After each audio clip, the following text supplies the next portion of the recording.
Hi friends, welcome back. तो देखिए, आज हम डिस्कस करेंगे Bangladesh PM resigns after protests. ठीक है। अब मैंने कई सारे वीडियोस देखे हैं, आप लोगों ने कईयों ने कहा कि वीडियो देखिए, मैंने कुछ वीडियो देखे। उसमें मुझे बहुत ज़्यादा बायस नज़र आया, बहुत ज़्यादा नज़र आया कि ये ओपिनियंस हैं, डेटा नहीं है। ठीक है। और उसमें बहुत लोगों ने रिस्पांस भी मांगा, तो मैं रिस्पॉन्ड भी कर रहा हूँ। और ये एक इंटेलेक्चुअल प्रोसेस के ज़रिए टू अंडरस्टैंड कि डेटा वर्सेस ओपिनियन क्या होता है। ठीक है। तो शेख हसीना जी ने रिज़ाइन कर लिया आफ्टर प्रोटेस्ट। अब जो मैं वीडियोस देख रहा हूँ उसमें देखिए चल क्या रहा है। ठीक है। तो आपने देखा होगा कि ये एक मिलिट्री टेक ओवर है। ठीक है। पहले बार बार बात आ रही है मिलिट्री टेक ओवर है जी, मिलिट्री टेक ओवर है। ओके। अब उसके बाद आपको नज़र आता है कि मिलिट्री टेक ओवर जो है म्यांमार में भी हुआ था, पाकिस्तान में भी हुआ था मिलिट्री टेक ओवर। पहली बात जो है समझने की ये है कि मिलिट्री टेक ओवर में मिलिट्री को चाहिए होता है कंट्रोल। मतलब मिलिट्री कहती है कि हमें पावर में आना है, उसका जनरल कहता है मुझे पावर में आना है, वो गवर्नमेंट को डुबाता है, हटाता है खुद पावर आने के लिए। तो उस तरीके से मिलिट्री टेक ओवर नहीं है। बांग्लादेश में कोई जनरल नहीं था जिसने कहा था अरे मेरे को जो है बांग्लादेश का लीडर बनना है, मेरे को कब्जा करना है बांग्लादेश पे, तो मैं जो है गवर्नमेंट को हटाऊंगा, खुद आ जाऊंगा। वो चीज़ें होती हैं मिलिट्री टेक ओवर, जो आपने देखा होगा बर्मा में, म्यांमार में आपने देखा होगा कि वहाँ पे जनरल कहता था कि मुझे पावर में आना है, उसने मिलिट्री हटाया और पावर में आ गया। बांग्लादेश में ये रीज़न नहीं है, जो जनरल है उसको पावर में आने की कोई चाहत नहीं थी। ठीक है। तो military take over, it is not really military take over in the real sense. Military power में आना नहीं चाहती थी। अब देखिए, ये भी आपको आर्टिकल कई जगह दिखाया गया होगा, ओ माय गॉड ये सब तो यूएसए ने कराया है। यूएसए कहता है कि Bangladesh elections free and fair नहीं थे। अगर आप इस रॉयटर्स के, पहली बात है रॉयटर्स नहीं है जो दुनिया बोलती है, रॉयटर्स है, तो रॉयटर्स के अगर आप इस आर्टिकल को ध्यान से जाके देखें और खुद पढ़ें तब आपको पता चलेगा क्या हुआ था। उसमें कहा गया था रॉयटर्स जो है वो यूएस गवर्नमेंट नहीं है। तो अगर मान लीजिए कोई न्यूज़पेपर में कुछ आर्टिकल आता है, इसका मतलब ये नहीं है कि यूएस से गवर्नमेंट ने कहा है, राइट। वो एक न्यूज़पेपर आर्टिकल है। अगर कल को टाइम्स ऑफ इंडिया कुछ कहता है, इसका मतलब ये नहीं कि इंडियन गवर्नमेंट ने कुछ कहा है, नो, टाइम्स ऑफ इंडिया ने कहा है। तो रॉयटर्स एक न्यूज़ एजेंसी है, रॉयटर्स ने ये छापा था कि यूएसए सेज दिस। तो उसमें उन्होंने क्या बोला कि यूएस स्टेट डिपार्टमेंट, ठीक है, उन्होंने ये कहा है कि यूएस का स्टेट डिपार्टमेंट ने कहा कि इलेक्शंस फ्री एंड फेयर नहीं थे। क्यों कहा था उसका रीज़न याद ही है। ये बड़ा रीज़न, ये बड़ा रीज़न क्यों कहा था, बेस्ड ऑन डेटा। तो डेटा क्या चीज़ है? उसने कहा था कि बांग्लादेश में जो मेन ऑपोजिशन पार्टी है, बांग्लादेश नेशनल पार्टी बीएनपी, उसने बॉयकॉट किया था वोटिंग के समय और वोटर टर्नआउट लो था। मतलब जो चौथी बार जब इलेक्शन हुआ था शेख हसीना का, तब वहाँ पे बहुत कम लोग आए थे वोटिंग के लिए, और जो मेन ऑपोजिशन पार्टी है वही थी नहीं। तो आप इलेक्शन किसके अगेंस्ट लड़ रहे हो जब आपकी ऑपोजिशन मेन पार्टी ही नहीं है, लोग ही कम आते हैं? तो अगर किसी की विक्ट्री होती है तो क्या ये सही लग रहा है आपको? तो यूएस गवर्नमेंट ने कहा था, स्टेट डिपार्टमेंट ने कहा था कि ये फ्री एंड फेयर नहीं लग रहे। अगर आपके लोग नहीं आते वोट करने के लिए और मेन ऑपोजिशन पार्टिसिपेट ही नहीं करती उस इलेक्शन में, तो अगर कुछ जीतता है तो ये फ्री एंड फेयर कैसे हुए? ये आर्टिकल आया था which is based on data. ये किसी का ओपिनियन नहीं था, डेटा था। ठीक है। उसके बाद आपने ये भी देखा होगा यूरेशियन टाइम्स के आर्टिकल्स बड़े आते हैं। यूरेशियन टाइम्स क्या है? ये एक यूरोपियन न्यूज़पेपर नहीं है। इंडियन ओरिजिन के कुछ लोग हैं जो इंडिया में रहते हैं और कुछ कनाडा में रहते हैं, उन्होंने एक वेबसाइट ओपन की है, उसमें वो आर्टिकल्स अपने हिसाब से डालते हैं। ठीक है।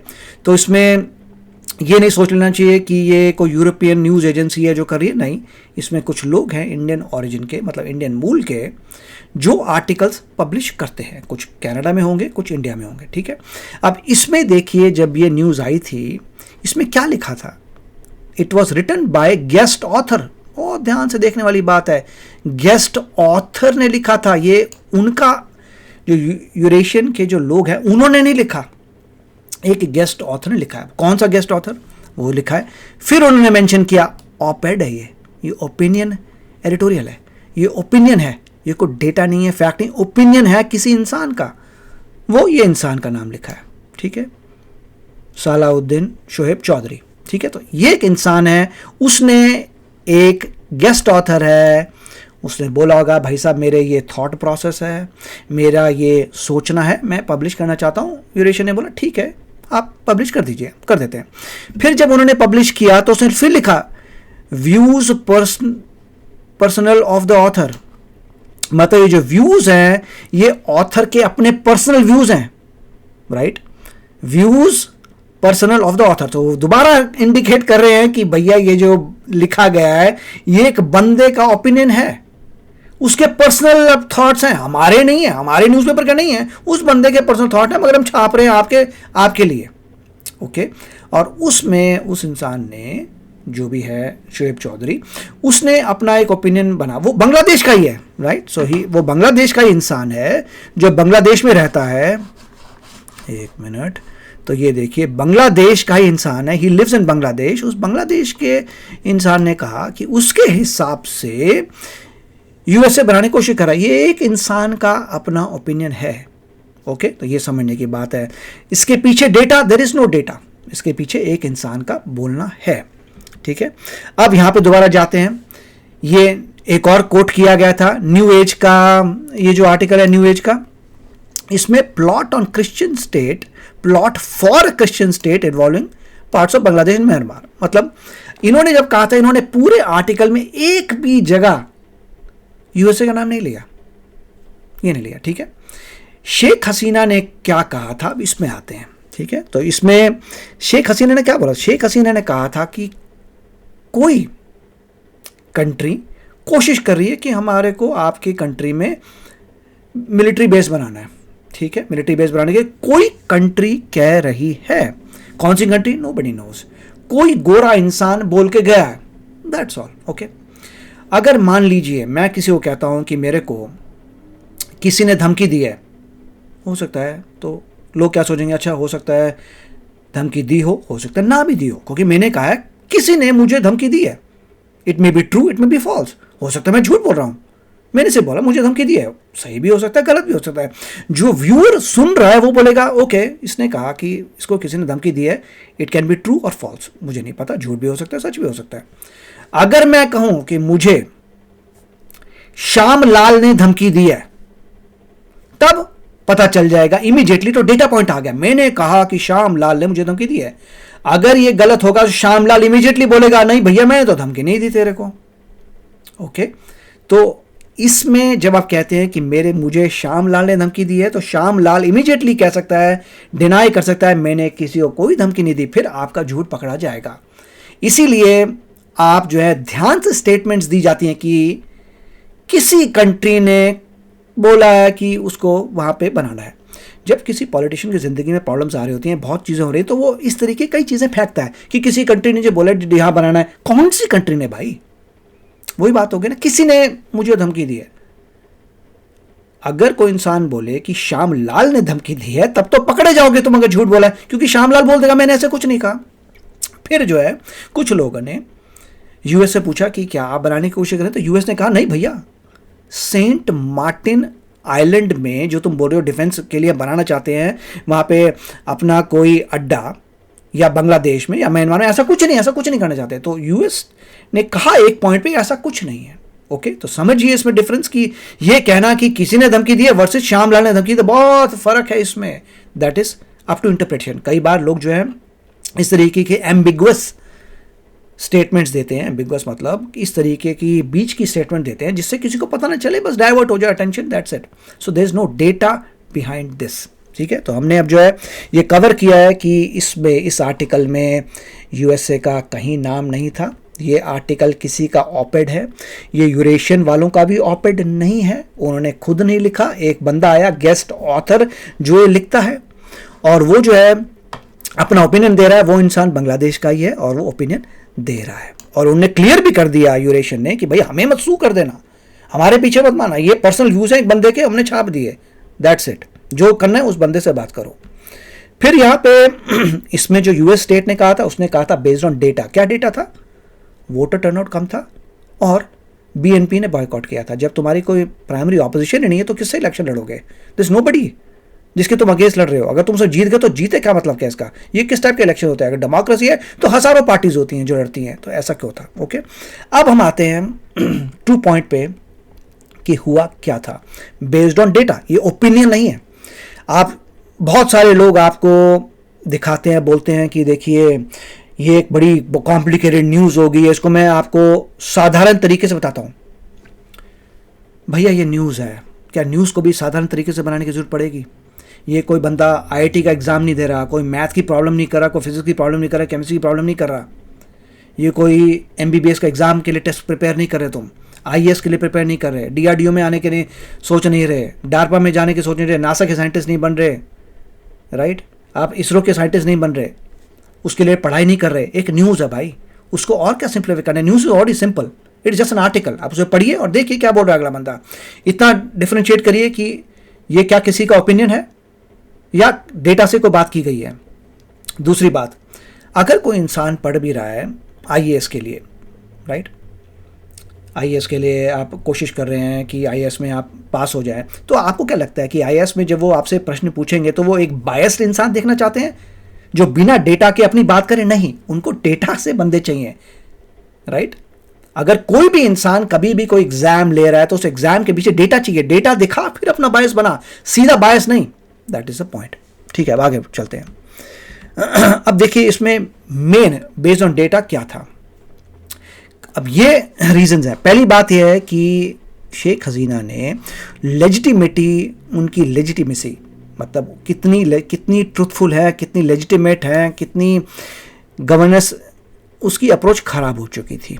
ठीक है, क्यों खराब हुई थी उसके बहुत सारे रीजंस हैं।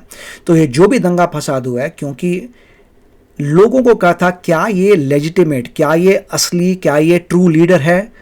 To be a true leader, असली लीडर, आपको इलेक्शंस में जीतना पड़ेगा। जब इलेक्शंस में कोई पार्टी नहीं थी तो आप जीत गए ऐसा ही, तो फिर उसको ट्रू लीडर कैसे बोल सकते हैं, ट्रू डेमोक्रेसी कैसे बोल सकते हैं? पॉइंट ये था। उसके बाद जब भी पीसफुल और जस्टिफाइड प्रोटेस्ट हुए थे तो बहुत ही उनको ब्रूटली दबाया गया था।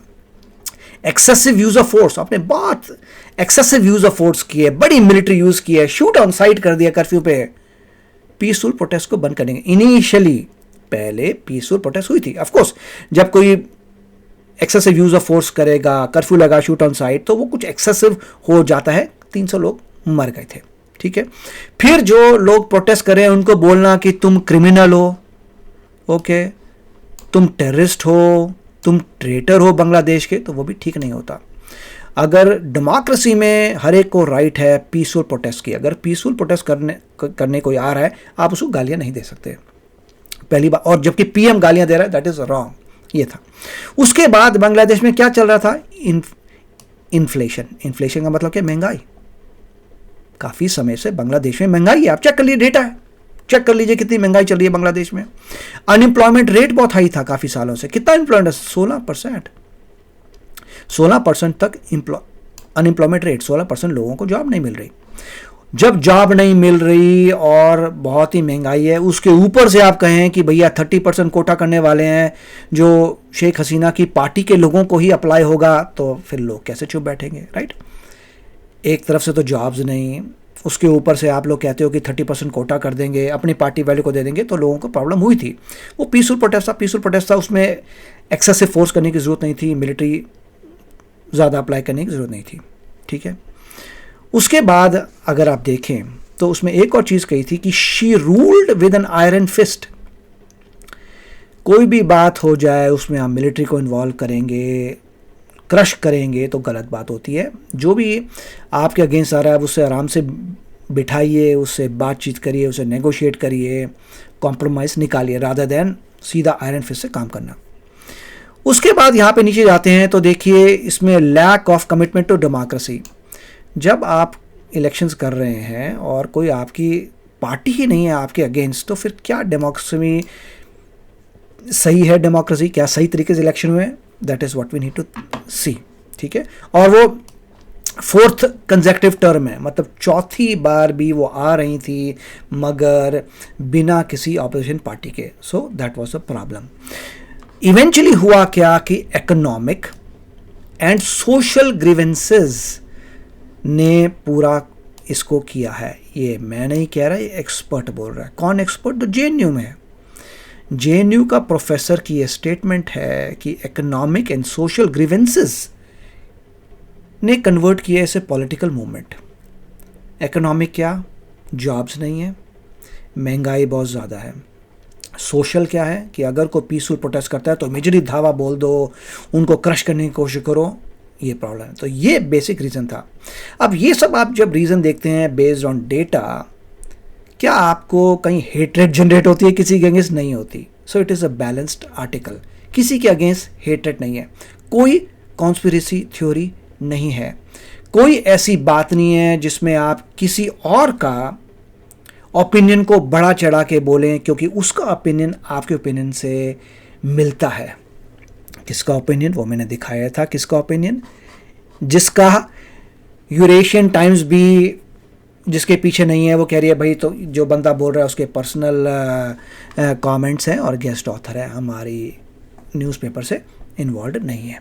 ठीक है, और दूसरा यहाँ पे जहाँ पे बोल दिया यूएसए गवर्नमेंट कह रही है, पहली बात तो रॉयटर्स यूएसए गवर्नमेंट नहीं है, it is just news agency. और दूसरा रॉयटर्स ने जो कहा था वो ये था बेस्ड ऑन डेटा कि अगर कोई भी लॉजिकल इंसान देखता है कि आपकी ऑपोजिशन पार्टी कोई नहीं है, वोटर टर्नआउट कम है, then yes it is not to democracy और इलेक्शन सही नहीं है।